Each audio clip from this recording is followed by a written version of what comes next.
శ్రీమాత్రే నమః.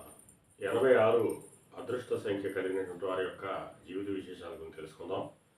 ఈ 86 అంటే శనిశుక్రుల కలయికను సూచిస్తుంది. వీరు న్యాయమైనటువంటి ఆలోచనలు కలిగి ఉంటారు. న్యాయమైనటువంటి కోరికలు ఎక్కువగా కోరుకుంటారు. అవి ఖచ్చితంగా నెరవేరుతాయి.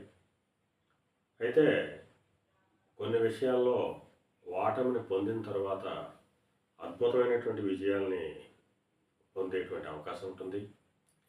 అలాగే గొప్ప ఐశ్వర్యవంతులుగా కూడా అవుతారు. అయితే కొన్ని సందర్భాల్లో మాత్రం వీళ్ళకి ఆయుర్దాయం తక్కువగా ఉండేటువంటి అవకాశం ఉంటుంది.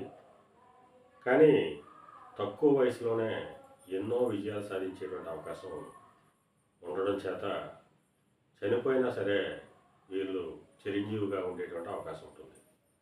శ్రీమాత్రే నమః.